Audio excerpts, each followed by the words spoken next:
Praise the Lord. Purihin po ang Panginoon. Ayan. Nanay, pamute po. Nagpipidback po ako. Ayan. So, glory to God po. Muli po tayong dumako sa saglit na panalangin. Hallelujah. Father God in heaven, once again, we thank you sa umagang ito, Lord, na muli mo kaming tinipon, pinagsama-sama, Panginoon, sa gawain ng spiritual mentoring. Tunay nga, Ama, i-mentor mo ang bawat isa sa amin, patuloy kang magpahayag, patuloy kang mangusap, Panginoon, kasangkapanin mo lang ako, samahan mo ako sa oras na to, Panginoon, na maghayag, Panginoon, na ikaw, O Diyos, ang marinig, ikaw po ang makita, ikaw po ang maitaas, at ikaw po ang magdiwanag. Kapangyarihan mo, Panginoon, na baguhin ang bawat isa sa amin. Kapangyarihan mo, Panginoon, na taniman kami ng iyong mga salita, O God. Kapangyarihan mo na payabungin at maging mabunga ang bawat isa sa amin, Panginoon. Kapangyarihan mo na kami ay i-transform, Panginoon, sa aming isip at sa aming puso, even sa aming mga gawa, Ama. Ikaw ang dahilan kung bakit, Panginoon, may pagbabago ang bawat tao. Ikaw rin ang dahilan ng kaligtasan ng bawat isa sa amin. At ikaw rin ang dahilan, Panginoon, kung bakit kami nagpapatuloy sa gawaing ito, Panginoon. Dahil alam namin, Ama, na hindi masasayang ang oras namin na nilaan sa umagang ito, sa gabing ito, anumang oras, Panginoon, na pinagtipon mo kami sa bawat sulok ng mundo, sa bawat kapatid ko na nandito sa loob ng gawaing ito, Panginoon. Ama, maranasan po nawa ng bawat isa ang presensya mo sa oras na to, Panginoon. At patuloy mo kaming hawakan, Panginoon, ang lukuban ng iyong mayubay na pakpak, Ama. Ano man ang pinagdadaanan namin, O God, sa mga oras na to, hayaan mo na iwanan muna namin, Ama, at namnamin namin, itanim namin sa pinakamatabang parte ng aming mga puso ang iyong salita sa oras na to. Patuloy kang magpahayag, O Diyos. Patuloy kang magpakilala sa amin sa bawat isa, Panginoon, ng higit pa kaysa kahapon, Ama. At patuloy mo, Panginoon, Lord, hallelujah, iparanas sa amin, Panginoon, ang buhay na kasama ka at ang iyong presensya, O Diyos. Sa pangalan ni Jesus, ito po ang aking samot dalangin, Panginoon, sa ngalan ng Diyos, Ama, Anak, at Espiritu Santo. Amen and amen. So, glory to God. Nakita po natin, narinig natin yung pong salita ng Panginoong Diyos sa mga oras na to. So makikita po natin from verse 1 to verse 4 po, makikita natin dito sa chapter ng Job po 39, verses 1 hanggang 30, nakikita natin dito kung paano dinescribe ng Lord yung bawat mga hayop, So sabi niya dito, sa verse 1 hanggang 4 po, ito po ay tungkol sa mga mountain goat, yung wild donkey and wild oxen. Sa verse 1 and 4, makikita natin, ay sabi dito, do you know the time when the wild mountain goat bear young? Dito po, makikita, maririnig natin kung paano po tinatanong, hindi na yung mga taong nanghuhusga kay nag-a-accuse kay Tatay Job po ang nagsasalita dito, kundi ang ating Panginoon. Na higit na may karapatan pong magtanong sa bawat isa sa atin. So dito sa kwentong ito, makikita natin that here, God, ang ating Diyos po ay ang Diyos na pinakamataas na level ng knowledge. Higit kaysa kay Job, higit sa'yo at higit sa akin. So sa mga tanong niya po na to, dito nagpapahayag lang na ang Diyos ang nakakaalam ng mga katotohanan about nature, di ba? About sa mga hayop, sa mga creation na siya mismo ang lumikha. Kaya makikita natin dito yung level po ng knowledge ng Panginoon was beyond Job. Higit po kay Job at higit sa bawat isa sa atin. Kaya kung ang mga tanong niya dito talaga naman na hindi naman masasagot talaga ni Job kung sanggang karunungan niya. Kasi lahat naman tayo, we are only second hand lang tayo ng wisdom. At ang wisdom na yon ay nagmumula lahat sa Kanya. Kaya kung meron mang mga bagay na ikaw at ako nalalaman natin sa mga oras na to, ito ay dahil sa ating Diyos. Ang wisdom ay galing sa Panginoon. Ang talino ay galing sa Diyos. Even ang kaunawaan ay galing sa Panginoon. Walang galing sa iyong una. Lahat ito ay una sa Kanya. Like Genesis po, in the beginning, God. Di ba? Ang God po ang nag-create ng lahat ng ito.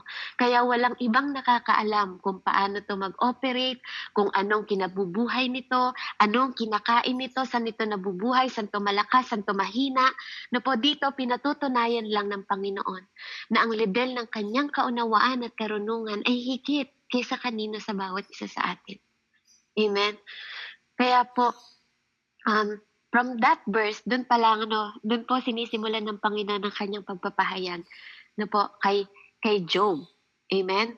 So, makikita niyo doon na kung pinakita doon, kung namasdan mo na ba habang gumagapang ang pagbubukas ng sinapupunan ng anak, upang ang anak ay isilang, ibig sabihin po, lahat yon, lahat ng mga bagay, anytime po, sa lahat ng creation ng Panginoon, nasaksihan niya. Amen? Po, nasasaksihan ng Diyos, wala pong bagay na hindi nakita ng Panginoon. Because He is God na sovereign. Po? He is omnipotent, di ba? And omnipresent. Po? Kaya, man po, to reminder po sa atin, God remind us, po, na anuman po ang ating maging growth. Amen? Anuman ang maging maturity natin. Po? Lahat ng ito, ay nagbula sa disenyo ng Panginoon. Ano man ang karunungan natin, ano man ang kaalaman natin, po, wala pong hihigit sa Panginoon. Kaya nga, we are second hand. We are receiver po. Recipient tayo ng Panginoon. Una po sa Diyos at tayo po ay susunod. Po, lahat ng yun, naka-arrange po. Kaya kung gusto natin na tayo po ay lumago, po, katulad ng sinabi niya dito, they bow down, they bring forth their young. Po, sabi niya sa 4, ang kanilang mga anak dooy lumalaki sa parang kapag malaki na ay tuluyang lumilisan. Amen? So, purihin ang Panginoon. Makikita natin dito sa ating buhay, po, kailangan din nating maunawaan, po, na lahat ng bagay po is governed ng Panginoon. Amen? Lahat ng bagay sa buhay mo, even in your own life, naiintindihan mo man o di mo naiintindihan. Pinakikita lang po ng Panginoon po ang katotohanan po sa buhay natin o even sa buhay ng mga hayop. Po, wala tayong ililingid o wala tayong maitatago sa Diyos. Kaya po lahat ng mga patutuon nyo kanina, po, hindi pwedeng hindi nakita yan ng Panginoon. Lahat po ay hayag at lantad sa Kanya. Walang bagay na hindi niya nakita, mabuti man o masama na ginawa natin. Amen? Kaya nga po, kung ganitong klaseng Diyos po ang ating sinasamba, we should simply trust sa Diyos na may alam ng lahat ng marvelous and great things po sa mundong ito. Kung kilala niya, di ba? At alam niya kung paano ang hayop na to, di ba? Ay nanganganak, alam niya kung kailan lumilisan ng mga anak. Do you think ikaw hindi niya kilala? Do you think ikaw, hindi niya alam kung anong nagaganap sa buhay mo? Amen? Nakita niyo kung paano po ina-address ng Panginoon sa pamamagitan ng kanyang mga tanong from Yahweh, po, from our God Father in heaven. At even kay Jesus Christ, makikita mo talaga na mahilig magtanong. Excuse me po. Sa kanila pong mag-ama, mahilig sila sa mga tanong po sa atin at talinhaga na parang tayo mismo ang sasagot sa ating mga sarili na, oo nga di ba? Ang Diyos ay higit na mas mataas ang karunungan kaysa sa karunungan mo. Yung way niya, hindi mo way. Amen? Yung ang mga gawa natin, basahan lang sa harapan ng Panginoon. Kaya sino ba tayo para magmalaki sa Diyos? Amen? So from verse 5 to 8 po, dito naman tinatanong niya, do you know about or master the wild donkey? Amen? Sino bang nagbibigay ng laya sa asno? Sabi niya, sa anong maiilap na nagpalaya ay sino? Amen? So, sino po ba ang nagpalaya sa'yo at sa akin? Amen? Sino ba ang nagpalaya? 'Di ba po? Wala pong iba. So, dito, sinasabi lang dito ano po na ang tirahan nila ibinigay ko, sabi niya. Ibinigay ko ay ang kaparangan at doon sa maalat na kapatagan. Sila'y lumalayo sa lungsod na maingay, walang makapagpaamo at hindi mautusan. Verse 8, ang pastulan nila'y ang kaburulan, hinahanap nila'y sariwang damuhan. Amen? So dito po, who sent the wild donkey free? Dito makikita po natin na sinasabi ng Panginoon kay Job na sa totoong buhay, sa totoong buhay, he had the less power over the animals. Kasi lahat ng bagay na to, ng mga animals na nakikita natin, is belong to God, not to Job, not to you, and not to me. Amen? Lahat po ng nakikita natin, maging ang kabundukan, amen, maging ang mga hayop na sinasabi ng Panginoon dito, kung sino man ang nagpalaya sa kanila, sino man ang nagbigay ng kanilang mga pangangailangan, lahat po yun is under the power and authority po ng Panginoon at hindi kay Job. Amen? Hindi rin sa'yo at hindi rin sa akin. Amen? Kaya dito, makikita lang natin na nakakamangha, no? Alam niyo po, no? Na nakakamangha na itong donkey, ito pong donkey, isa rin sa ginamit, di ba, ng Panginoon, di ba po, para sa na sinasakyan din ni Mary, no? Maraming mga kwento na ano po na nakasama ang donkey. Amen? Kaya nga ito naman ay wild donkey na po na inilarawan po ng Panginoon.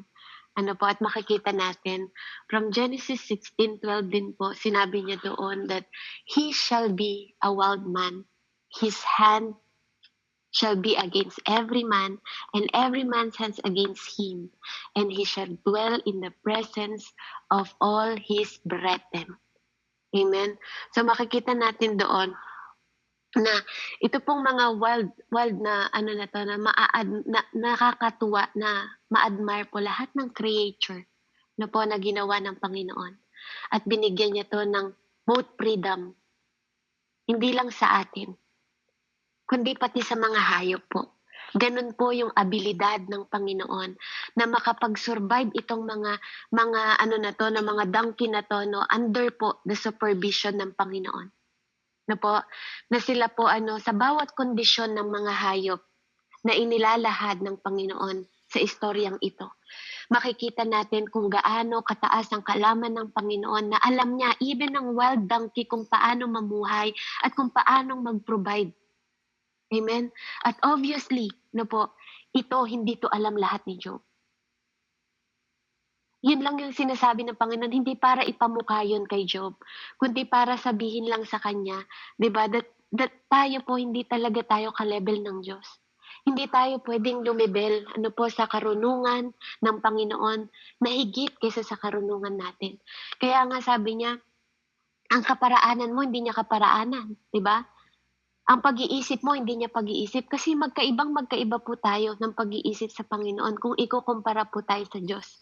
Kaya nga, alam niyo po, sa totoo lang, kung gusto natin maging humble na tao, hindi natin dapat kinukumpara yung sarili natin sa kapwa nating Kristiyano, di ba? Sa kapwa mo pastor, sa kapwa mo bishop, o sa kahit sinong tao.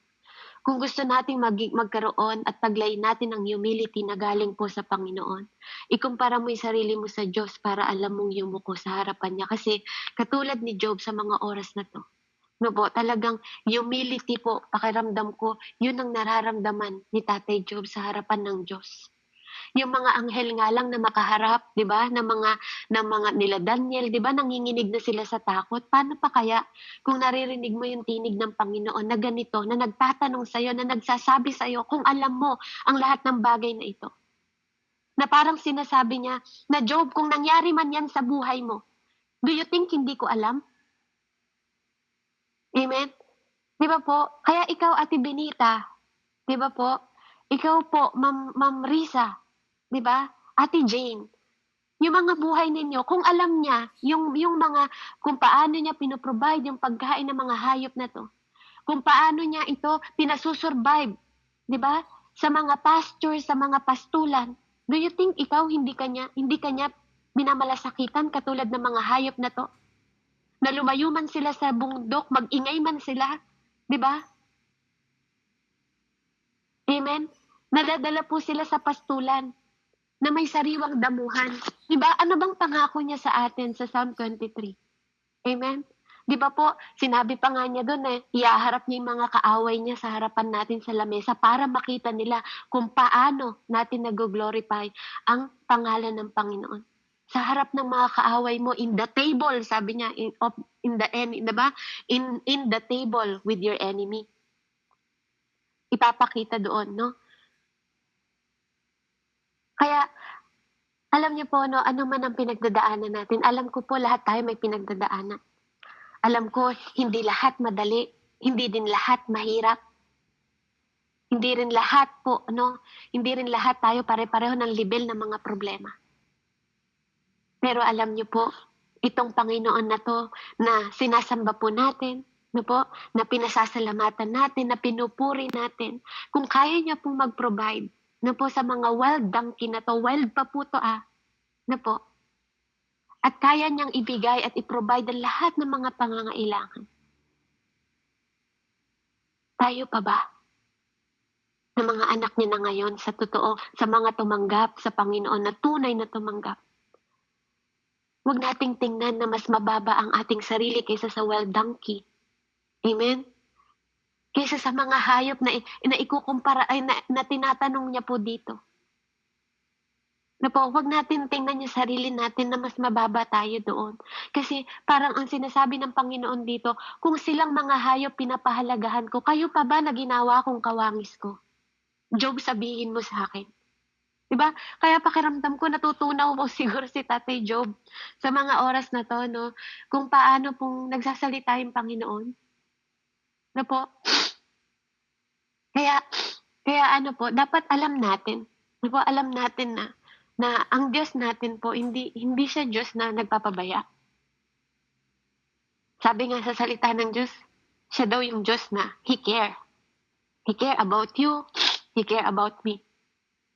No, kaya ano man po yung difference po ng mga pagsubok natin, ano man yung difference, ano po ng mga pinagdadaanan natin, lagi po nating tatandaan na higit po tayo sa mga hayop na to. Na kung ito, minamalasakitan ng Diyos, higit ka pa. Amen? Sa mga toro na to. Kaya purihin po ang Panginoon. Ano? Glory to God po. From 9 to 12 po.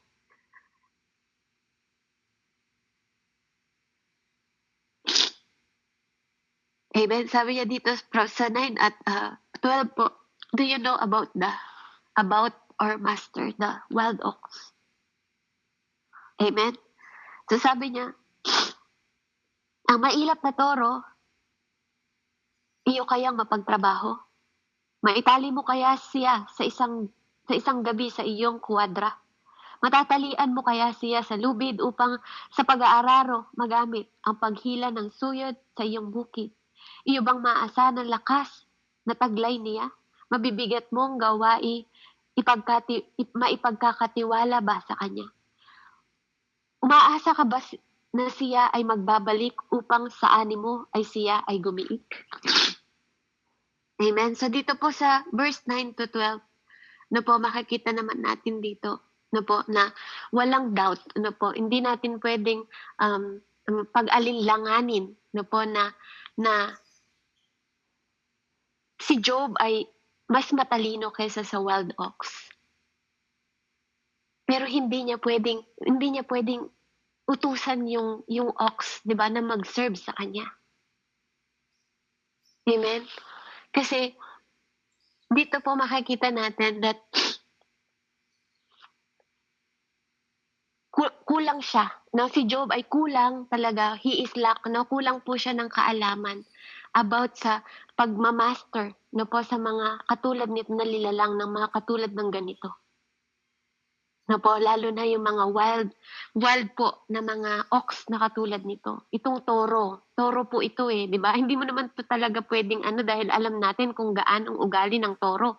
Hindi mo po yan, mabagsik po yan. Yan po ay, di ba, nanunuwag yan. Na hindi mo yan basta-basta maitatali sa tabi mo kahit magdamag lang kasi maano po, kaya nga nakikita natin mga toro, di ba? Parang magagalitin na hayop. Di ba po? Kaya, dito para siyang beast, 'di ba? Kaya nga sabi ng Panginoon kaya mo bang pagkatiwalaan yung lakas mo?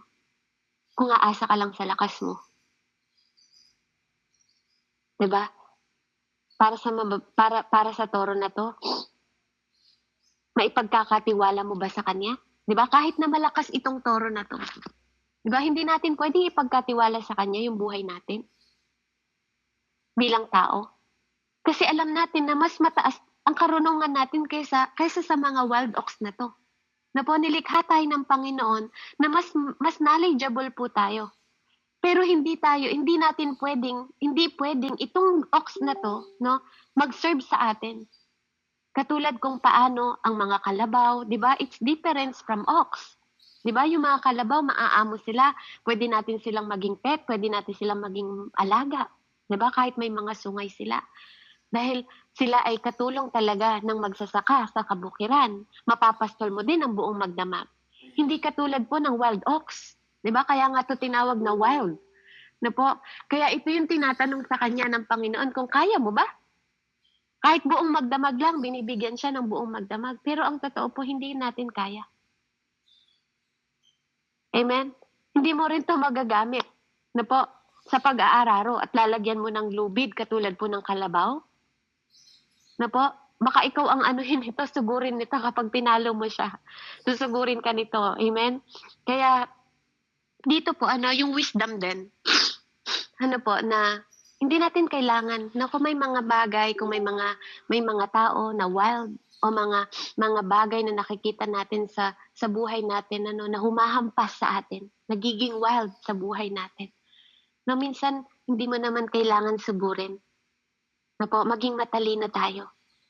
Na sometimes, lahat ng bagay, hindi kailangan sugod na sugod. Hindi kailangan bunganga ng bunganga. Amen? Minsan kailangan nating manahimik. Kasi baka yun yung time na kailangan dumulog tayo sa Panginoon at siya po ang kausapin natin kesa, di ba, mapagod tayo sa pag-iisip, mapagod tayo sa pagsasalita, mapagod tayo sa kagagawa, ng paraan sa mga bagay na mabibigat na pwede naman nating ipagkatiwala sa Diyos kaysa ipagkatiwala lang natin sa sarili nating kakayahan. Amen? Umasa tayo sa Diyos. Magtiwala tayo sa Panginoon na anumang bagay ang anihin natin sa ating buhay, matuto tayo laging magbalik. Matuto tayo laging magbigay. Matuto tayo laging mamahagi. Amen? Kaya nga po, makikita naman natin, hallelujah, purihin ang Panginoon po sa wisdom na nilalatag niya sa mga oras na to. Glory to God. Hallelujah. Hallelujah, Lord. Sa 13 po and 18, sabi niya dito, do you understand the ostrich? Nauunawaan mo ba yung ostrich? Sabi niya, ang pakpak ng ostrich buong gandang kumakampay. Nagbabadya kaya iyon kahit bahagyang pagmamahal. Ang kanyang mga itlog sa lupa ay iniiwan. Ito'y hinahayaan sa lupa ay mainitan. Hindi niya iniisip na baka ito'y matapakan o baka madurog ng mailap na nilalang. Sa mga inakay niya, siya ay malupit. Hindi niya alintanang hirap niya ay di masulit. Sapagkat pangunawa ay di ko siya binigyan. Hindi ko hinatian ng kahit kaunting katalinuhan. Ngunit napakabilis kapag siya'y tumakbo. Pinagtatawanan lang niya kahit mga kabayo. Kahit ang kabayo. So dito po makita natin? Dito makikita natin kung paano po nagsasalita ang Panginoon. Kung paano yung ostrich na ibon po kung gaano siya ka-proud sa tuwing kinakampay niya yung kanyang mga pakpak. Ano po, na parang lagi siyang may flight. Lagi siyang parang eroplano na laging magpa-flight pero hindi naman siya nakakalipad. Ano po, siya yung mabilis siya tumakbo, opo, pero hindi siya nakakalipad. Ano po, sinabi din dito ng Panginoon, ano po, sa creature niya na 'to kung paano ito namumuhay na parang silly bird na hindi niya alam kung ano yung ginagawa niya. Wala siyang pakialam. At nilikha daw siya ng Panginoong gano'n, 'no? Nilikha siya ng Panginoon na wala siyang kahit kaunting katalinuhan. Nakita niyo po ano? Even sa mga hayop, yung pagbabahagi ng knowledge ng Panginoon, ano po, makikita mo kung gaano po ang Panginoon, paano niyang maiisip na katulad nitong sa ostrich, ano, sinadya niya po na bigyan ng kaunting katalinuhan lang. Pwede naman niyang bigyan ng, ibig sabihin, pwede niyang bigyan ng hayop, di ba, ng katalinuhan. No, kaya may mga isip po ang mga hayop eh, 'di ba? Kaya ito pong ostrich, ano po, talagang sinadya niya po ano na wala siyang pang-unawa. No, hindi siya binigyan ng pagkaunawa. Nakita niyo, ang isang tao, ano po, na walang talino at walang pang-unawa. Amen? Mga nangangahulugan po ano na walang wisdom. Amen? Kaya sa passage na to, makikita nyo po ano, kung gaano ka-importante ang kaunawaan. Kapag ikaw ay tao na may kaunawaan, alam mong pahalagahan ang iyong mga anak. Diba? Yung mga itlog mo, alam mong pahalagahan siya, wala siyang pakialam. Kaya nga ang tao, di ba, ang tao, kung paano tayong kinreate ng Panginoon, we are so useful. Napaka-useful po natin. Lahat ng bagay na nilikha sa atin ng Panginoon mula ulo hanggang paa. Ano po, napakahusay. Ano po, napaka-marvelous ng Panginoon. Napakagaling niya kung paano tayo nilikha ng Panginoon sa level na hindi katulad ng ostrich.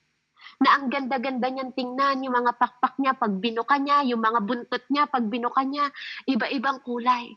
Ano po, na yes, may ability siya, na tinatawanan niya nga daw po pati kabayo dahil sa bilis ng pagtakbo niya. Pero may kakulangan siya. 'Di ba? May weakness siya. 'Di ba? May ability siya pero may weakness siya. Wala siyang utak. Amen? Hindi ganun kalalim ang kanyang pangunawa. Hindi siya kaganon ka-useful. Amen? Pagdating sa takbuhan, useful siya. Pero pagdating sa pag-iisip, useless siya. Tapos na kayo? Amen? Hindi ka ganun nilikha ng Panginoon. Tapos na exam nyo? Kapatid. Binigyan ka ng ability ng Diyos at binigyan ka rin ng katalinuhan. Kung kulang ka pa nga, hingin mo, sabi ng Panginoon. 'Di ba?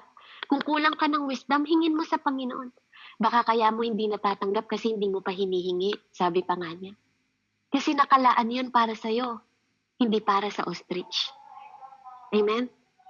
Kaya po maging matalino tayo, ano po, kung paano po tayo nilikha ng Panginoon na hindi katulad ng ostrich, hindi katulad ng wild ox, hindi katulad ng mga hayop po na dinidescribe niya dito. Amen? And I believe, binibigyan po tayo dito ng reminder ng Panginoon. Na po, kung gaano po yung wisdom na nakalaan sa bawat isa sa atin na binibigay niya to please Him. Amen? Para magkaroon tayo ng faith, di ba? Na anak, hindi kita nilikha katulad ng ostrich na walang kaunawaan.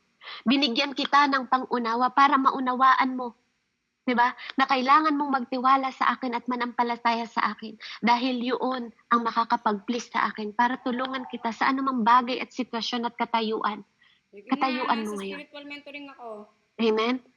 Kaya purihin po ang Panginoon na tayo po ay binibigyan ng Diyos ng halaga sa lahat ng bagay, sa lahat ng paraan. No po? Kaya napakahalaga po na unawain ninyo.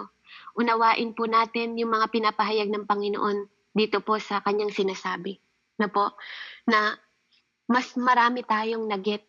No? Mas marami tayong nakuha. Kaya pag-aralan po natin no po, sa tinuturo sa atin ng Panginoon sa mga oras na to. Na i-absorb po natin yung karunungan, yung pananampalataya, na po, yung pananampalataya rather than sa mga bagay na nakikita natin. Kasi maaaring nakikita mong maganda ang ibon na ostrich, na po. Pero aanin mo ang ganda kung wala ka namang malalim na kaunawaan, kung wala ka namang talino at wala ka namang wisdom. Diba? Kahit pa ipagpag mo ng ipagpag sa kagalakan ng iyong mga pakpak, wala ka namang mararating, wala ka namang malilipad. Amen? Aanhin mo yung ability na ng mabilis ng pagtakbo. Di ba po?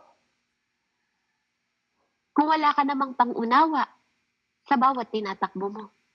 Kaya ikaw kapatid, di ba? Binigyan ka ng talino ng Panginoon para tumakbo. Sa buhay na alam mong mas kasiya-siya at kapaki-pakinabang sa harap ng Diyos. Amen? Even though you cannot fly. Amen? You can still clap. Wala man po tayong mga pakpak. Binigyan tayo ng kamay ng Lord. 'Di ba? Para ipalakpak mo sa kagalakan. 'Di ba? Sa tuwing nakakatanggap ka. Amen? Ng mga pagpapala ng buhay. 'Di ba? Sa bawat umaga. Ng mga pagpapala ng Panginoon sa bawat araw. Sa mga pagkain sa lamesa mo na nakahanda sa'yo. 'Di ba? Pagpapala na grace na sufficient sa bawat araw na binibigay sa'yo ng Panginoon. Magalak ka, mag-praise ka sa pamamagitan ng iyong mga kamay na pumalakpak. Kung paano pong ang ostrich ay proud na proud sa kanyang pakpak, ganun ka rin dapat proud dahil may Panginoon ka na nagpo-provide ng lahat ng mga pangangailangan mo. Sapat na dahilan para magkaroon ka ng kagalakan sa bawat araw. Amen? Sapat na dahilan po para magpasalamat kahit pumalakpak po ang mga kamay natin sa Panginoon. Dahil may Diyos tayo na nilikha ka ng may karunungan, may kaunawaan, na po, at may wisdom na nagmumula sa Kanya. Amen? Kaya dito po, 19 to 25, do you understand or master the horse? 19, ikaw ba ay nagbigay ng lakas sa kabayo? Ikaw ba ay naglagay ng magandang buhok nito? Ikaw ba ang nagpapalukso dito parang balang? At kapag humalingking ay kinatatakutan? Nagpapakitang gilas sa pagkamot niya sa lupa. At napakabilis tumakbo upang makidigma. Siya ay nagtatawa sa gitna ng panganib. Sa tabak na nakaumang hindi siya nanginginig. Ang mga sandata na sa kanya'y nakasakay, na sikat ng araw na kumakalampag at kumikinang. Sa bilis ng kanyang takbo, lupay parang nilululon, hindi siya mapakali kapag trompeta ay umugo. Ang tunog ng trompeta ay halinghing ang sagot niya. Ang ingay ng digmaan, dinig nito kahit malayo pa. Maging ang utos ng kapitan sa mga kasama. Amen. Alam niyo po, natanong ko sa sarili ko habang binabasa ko po ito. May hayop ba sa langit? At alam niyo po kung ano yung pinakita ng Panginoon. No? Di ba sabi po sa Revelation, bababa siya dito sa lupa. Na po, kasama ng mga kabayo, puting kabayo. Amen? Na po, na magmumula sa kalangitan. So naniniwala po ako may hayop sa kalangitan. Kasi yung kabayo na yun na nakasaad sa Revelation, hindi galing sa lupa. Galing po sa langit na kasama ng Panginoon. Nakasama ng mga anghel na iihip ng trompeta at makikita daw natin ng Panginoon. Amen? Kasama ng mga kabayo. Na puting kabayo po na bababa. Amen? Kaya naniniwala po ako na may hayop din sa langit. No po? At ito pong kabayo ay isa no po sa napaka-bless kasi ginamit po siya no. Siya ay isang kinasangkapan din ng Panginoon even sa kalangitan na mababasa nga po natin sa Revelation. So dito po sa 19 to 25 kung paano po tinanong dito si Job po at inimpress po sa lakas at katangian ng isang kabayo. Amen. Makikita po natin dito na wala sabi niya dito na walang kasing lakas na po na nagbigay na binigay katulad sa kabayo. Na ang kabayo po ay nagmula sa Panginoon at hindi nagmula kay Job. Ano po? At sa kahit sino sa atin. Katulad ng kabayo po na nilikha ng Panginoon, siya rin po ang may kayang mag-control. No, kaya niya din pong kontrolin even ang mga hayop. Amen. Ang kabayo, natitrain po ito kahit sa mga kabundukan. Amen. Ang kabayo, pag ito tinakpan mo yung mata, lumalakad ito na leading po ng tao kung sino man ang nag-aano sa kanya, nagpumapalo sa kanya, di ba? Na kahit wala siyang nakikita, kung saan siya ihampas, di ba po? Doon po siya, tatakbo lang siya ng tatakbo. Amen. Makikita natin na na itong matalino po ang kabayo eh. May mga katangian po ang kabayo kung bakit po sila tinitrain. Na po, kung bakit sila tinuturuan. No, makikita natin, hindi man natin ma-explain ngayon kung paano po ang kabayo ay meron din siyang abilidad na kasama siya ng mga warriors, 'di ba? Yung mga nakikipagdigma, ang kabayo po madalas sinasakyan ng mga warrior. Amen, ang mga nakikipagdigma mula noon.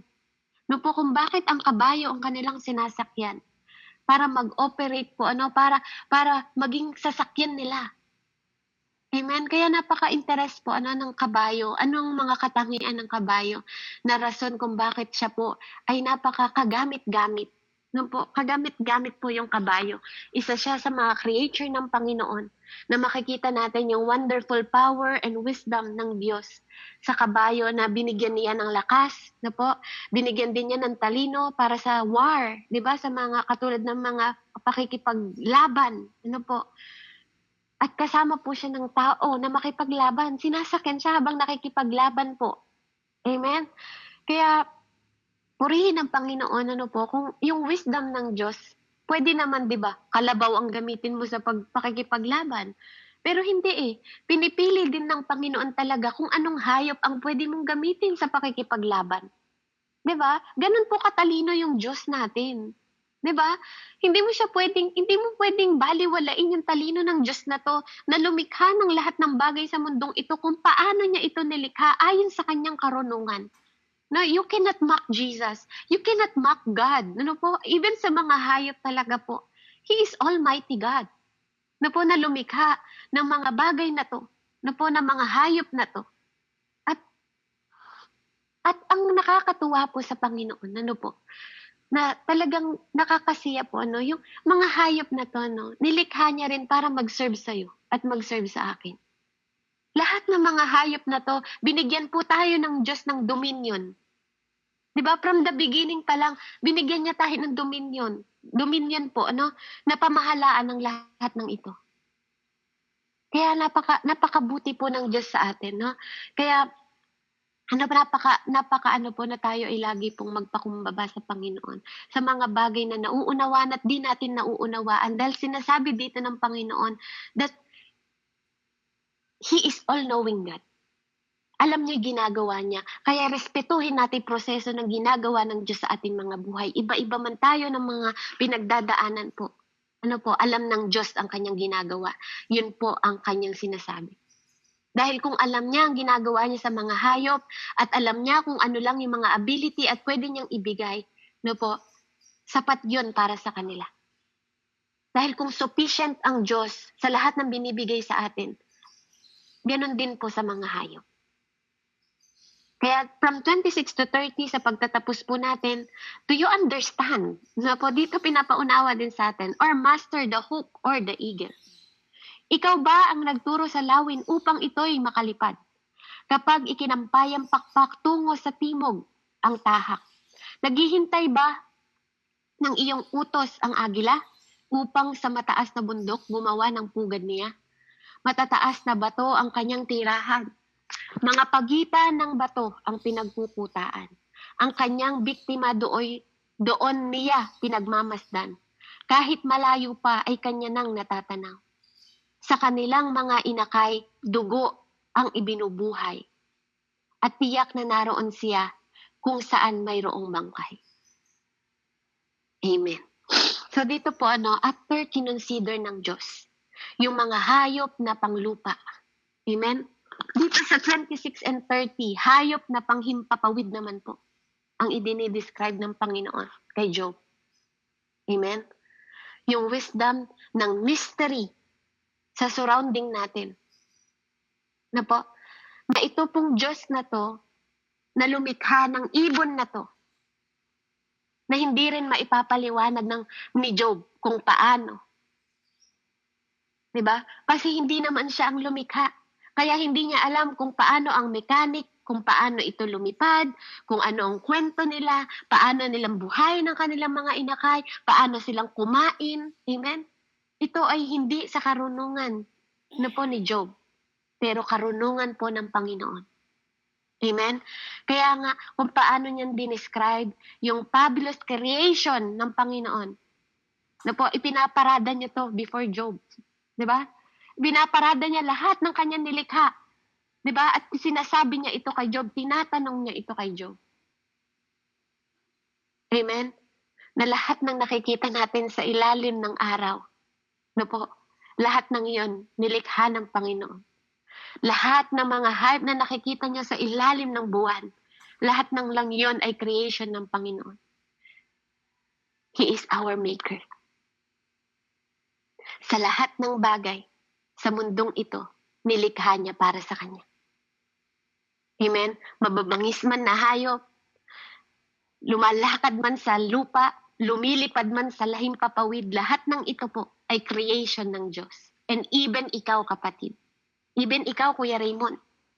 Even ikaw, Ate Lisel. Diba? Even ikaw, Kuya Jun.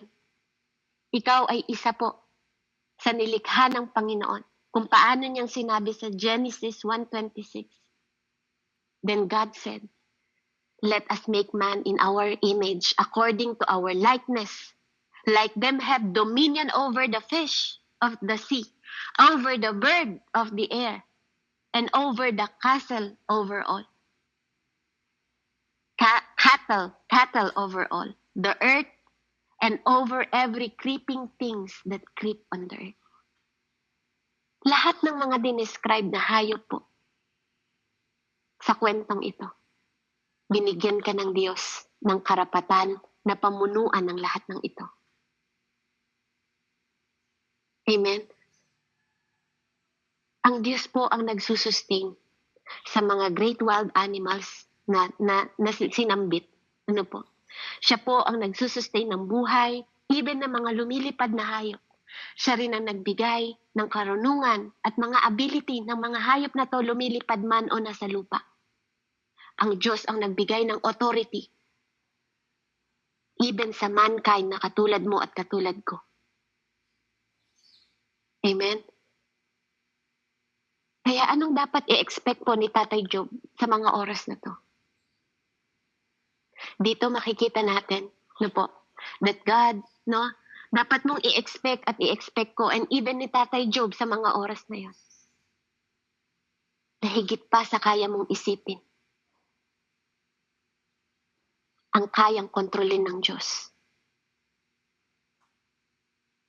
Sa kanyang mga nilalang, mula sa hayop, sa panglupa, panghimpapawid, pangilalim ng lupa, even sa kalangitan, at even sa buhay mo. Yung mga mysterious event na hindi mo pa nalalaman in future, mga event ng buhay mo na magaganap pa lang, He is more than in control, kapatid. Yes, hindi natin maipapaliwanag if we are equally powerless, kumpara sa eagle. Kung paano ito lumilipad, hindi man tayo nakakalipad. Pero tayo ay binigyan po ng Panginoon. Compare sa mga hayop na to, na pamunuan silang lahat. Tayo ang pinagkatiwalaan ng Diyos. Amen, na magturo. Tayo ang pinagkatiwalaan ng Diyos na mamahala. Amen? Tayo pinagkatiwalaan ng Diyos. Ikaw pinagkatiwalaan ng Diyos. Ano man ang hinaharap mo, anumang trabaho, policeman, bumbero, teacher, pastor, amen? Principal, di ba po, pinagkatiwalaan ka sa mga katangian na to. Na po, hindi mo kailangan ikumpara yung sarili mo sa ibang bagay. O ano man ang accuse ng ibang tao sa'yo. Kasi walang ibang pwedeng magsalita ng about sa'yo at tungkol sa mga event ng buhay mo, kundi ang Panginoon na lumikha sa'yo at nagbigay sa'yo ng mga bagay, katangian, na po, wisdom, even sa mga relasyon na meron tayo. Na po, kaya ano man ang pinagdadaanan natin, makikita natin dito that Tatay Job is speechless, wala siyang masabi. Na po, ang Lord po ang nagja-judge sa bawat isa sa atin. Ang Lord din ang nagdidesisyon ano man ang pinagdadaanan mo. No, minsan po, may mga bagay na pinagdadaanan natin, kasalanan natin dahil kawalan natin ng disiplina sa ating mga kalusugan kung bakit tayo nagkakaroon ng kasakitan. And minsan naman, pinahintulot ng Panginoon para matagpuan natin at makilala natin siya, ma-experience natin yung kapangyarihan ng Panginoon. Na kapatid, even marami kang pera, kung hindi papahintulutan ng Panginoon na magkaroon ka ng kagalingan, hindi mo mararanasan ng kagalingan. Matutunan natin magkaroon po ng humility sa harapan ng Panginoon dahil He is more than in control po sa lahat ng bagay sa mundong ito. Hindi lang sa lahat ng bagay, sa lahat ng hayop at even sa buhay mo, He is in control. Siya ang Diyos na bumabawi ng buhay. Sabi nga makamtan mo man ang lahat ng bagay sa mundo kung mapapahamak naman ang kaluluwa mo. Na po, believe it or not, ang Diyos po ang may control ng lahat ng bagay. Kaya lahat ng bagay po na yun, matuto nating i-commit sa Panginoon. Magkaroon po tayo ng humility, isurrender natin sa Panginoon lahat po ng ating mga pinagdadaanan. Matuto tayong makinig. Matuto tayong magtiwala. Matuto po tayo na hindi lang sa mga logic na nakikita natin o mga sa theological na pinag-aaralan natin. Na po, dahil ang lahat ng answer na to, matatagpuan natin sa Diyos. The Lord give all the answer. Dahil lahat ng tanong na to na tinanong niya kay Job, ang Diyos lang ang higit na makakaalam ng mga sagot nito. Kaya ano man ang mga tanong mo sa buhay mo, ano man ang mga tanong mo na nangyayari sa buhay mo, sitwasyon mo, katayuan mo, kalagayan mo ngayon sa oras na to. Kapatid, hindi man kita masagot ngayon. Alam ko na masasagot ng Panginoon lahat ng mga tanong mo. Dahil lahat ng mga tanong na to kay Job, ang Diyos din mismo ang sumasagot nito at sasagot nito. One thought, no? Isang isip, isang wisdom, isang pangunawa. Isang Diyos. Ang lumikha ng lahat ng bagay na nakikita ng iyong mga mata, na nagbahagi din sa'yo sa mundong ito, no? Na nilikha niya lahat ng bagay na to. Mga misteryo, amen? Mga strange man, mga bagay na hindi mo mapaliwanag. Mga bagay na makapangyarihan, nakikita at hindi. Nauunawaan at di mo nauunawaan. Magtiwala po tayo na ang lahat ng ito ay nasa under ng kapangyarihan at authority ng Panginoon. Na ang Diyos po ay may wisdom na binabahagi niya sa kagandahang loob at biyaya ng Panginoon sa atin dahil sa habag niya sa bawat isa sa atin. Yung kabutihan po ng Panginoon, yung Almighty One na nag-rule ng lahat ng mga hayop na to, ay ang Diyos din na nag-rule sa buhay mo under His grace, under His mercy, and more than that, under His love. Ganon ka kamahal ng Panginoon, ganon ako kamahal ng Diyos, na hindi niya hahayaan na hihigit sa iyong limitasyon ang lahat ng bagay na pinagdadaanan mo. Tapat ang Diyos sa lahat ng nagtitiwala sa Kanya.